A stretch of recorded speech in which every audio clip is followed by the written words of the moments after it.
So many people, even during the campaign, they'd say, is there any way you can work with North Korea to get the remains of my son back or my father back? So many people asked me this question, and, you know, I said, look, we don't get along too well with that particular group of people, but now we do.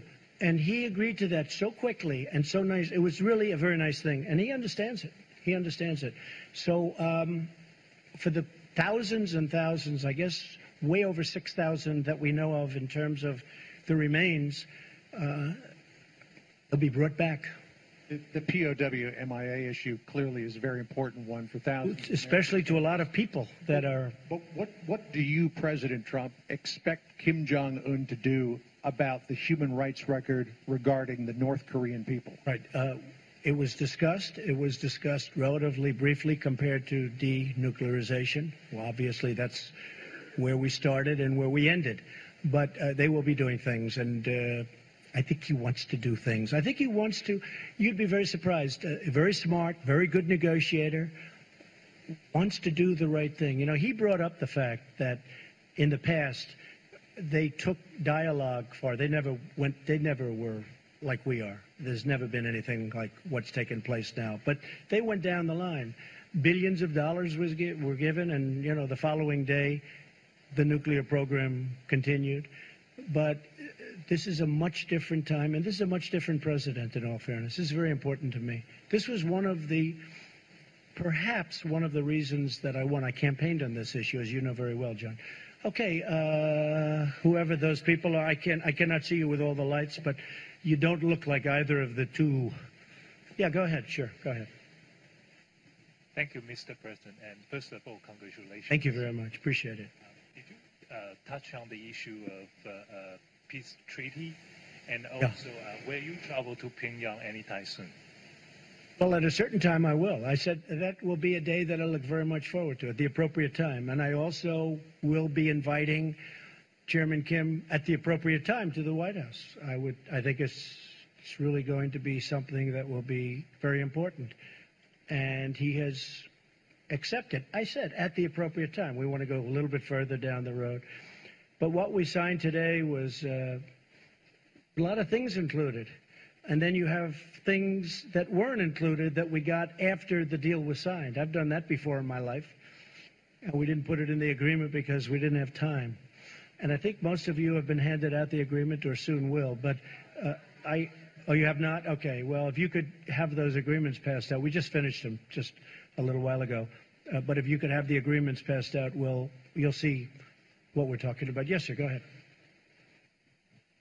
I want to second the congratulations, President. Thank you. What part did Japan play, and did the abduction issue come up? And yes. Also, the fate of the Christians. And the follow-up question is, when will you be doing an interview with Japanese TV? 50,000 American troops are in Japan. That's true. Again.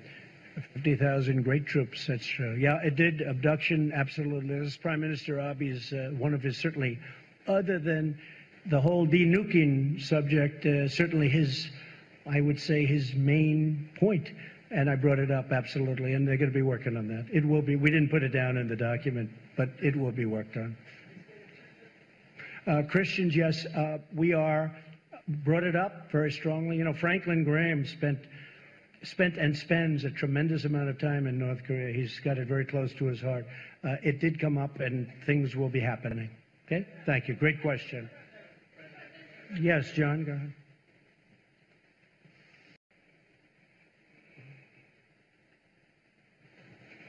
Thank you, Mr. President. Thank you, John. Returning to the question of human rights, you spoke very powerfully on the issue during your State of the Union address. You showed that you had the defector in the First Lady's box with the crutches who escaped. And you, at that point, said that North Korea has more brutally oppressed its people than any other regime on earth. Do you still believe that is the case, having sat down with Kim Jong-un? And does he need to change that? John, I believe it's a rough situation over there. There's no question about it. And we did discuss it today pretty strongly. I mean, knowing what the main purpose of what we were doing is, denuking, but discussed it at pretty good length. We'll be doing something on it. It's rough. It's rough in a lot of places, by the way. not just there, but it's rough. And we will continue that, and I think ultimately we'll agree to something. But it was discussed at length outside of the nuclear situation, one of the primary topics. But do you think that needs to change to bring on this glorious new era you've talked about? Are they going to have to? I think it will change, yeah. I think it probably has to, but I think it will. Yeah. Thank you. Thank you very much. Steve, that's you, Steve, right there. Yes, sir. Thank you. What timetable do you envision for their denuclearization? And in the meantime, are you thinking about easing any sanctions? Well, you know, scientifically, I've been watching and reading a lot about this, and it does take a long time to, you know, pull off complete denuclearization. It takes a long time. Scientifically, you have to wait certain periods of time, and a lot of things happen. But despite that, once you start the process, it means it's pretty much over. You can't use them.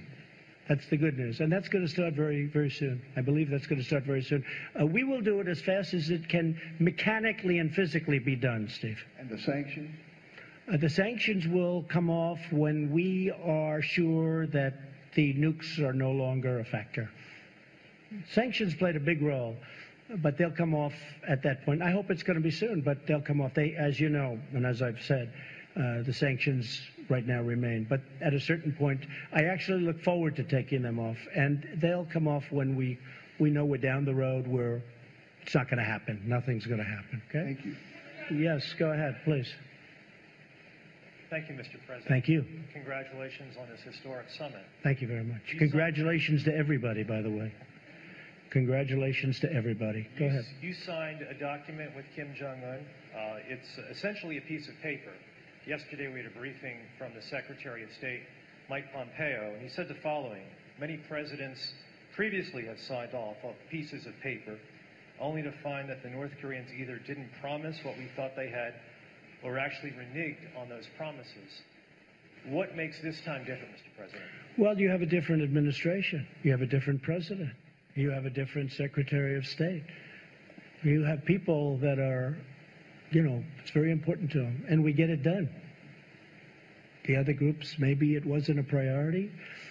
I don't think they could have done it if it was a priority, frankly. I don't think they honestly could have done it even if it was a priority. And it would have been easier back then. Would have been, for me, it would have been much easier if this were 10 years ago or 5 years ago. And I'm not just blaming President Obama. I mean, this goes back for 25 years. This should have happened. I was given a very tough hand. I was given this. I was given the Iran deal and plenty of other problems. But we're doing really well. And the Iran deal, I have to be honest, I did it because nuclear is always number one to me. Nuclear is number one. But on the Iran deal, I think Iran is a different country now than it was 3 or 4 months ago. I don't think they're looking so much to the Mediterranean. I don't think they're looking so much at Syria like they were with total confidence. I don't think they're so confident right now. But I hope, with that being said, I hope that at the appropriate time, after these sanctions kick in, and they are brutal, what we've put on Iran, I hope that they're going to come back and negotiate a real deal, because I'd love to be able to do that. But right now it's too soon for that. Yes, please. Mr. President, you also did talk about establishing diplomatic relations, exchanging ambassadors. How long before that happens? Good question. Hopefully soon, but we'll have to get things moving first. A little bit early for that. We have to get things moving. Yes, go ahead. Hi. Can you clarify when you said you're stopping war games? So you are stopping the military exercises with South Korea? Yeah, we've done exercises for a long period of time working with South Korea. And we call them war games, and I call them war games, and they're tremendously expensive. The amount of money that we spend on that is incredible. And South Korea contributes, but not 100%, which is certainly a subject that we have to talk to them about also. And that has to do with the military expense and also the trade. So we're doing that. We actually have a new deal with South Korea in terms of the trade deal. But we have to talk to them. We have to talk to many countries about treating us fairly. But the war games are very expensive. We pay for a big majority of them. We fly in bombers from Guam. I said it when I first started. I said, where do the bombers come from? Guam, nearby. I said, oh, great, nearby. Where's nearby? 6.5 hours 6.5 hours, that's a long time for these big, massive planes to be flying to South Korea to practice and then drop bombs all over the place and then go back to Guam. I know a lot about airplanes. It's very expensive. And I didn't like it. And what I did say is, and I think it's very provocative. I have to tell you, Jennifer, it's a very provocative situation when I see that, and you have a country right next door. So under the circumstances that we're negotiating a very comprehensive, complete deal, I think it's inappropriate to be having war games. So number one, we save money a lot. And number two, it really is something that I think they very much appreciated. Does North Korea give you something in return, though? Well, we've gotten, I've heard that. I mean, some of the people that, I don't know, maybe they really mean it. I don't always want to go against the press because I just don't, especially not today. This is too important. But I noticed that some of the people were saying that the president has agreed to meet. He has given up so much. I gave up nothing. I'm here. I haven't slept in 25 hours, but I thought it was appropriate to do because we've been negotiating for literally round the clock with them and with us and with John and with Mike and a whole team of very talented people. But we haven't given up anything other than, you're right, I agreed to meet. And I think the meeting was every bit as good for the United States as it was for North Korea. But I just wrote down some of the things we got. And they got a meeting. But only a person that dislikes Donald Trump would say that I've agreed to make a big commitment. Sure, I've agreed to take a period of time and come here and meet, and that's good. But I think it's great for us and as a country, and I think it's good for them.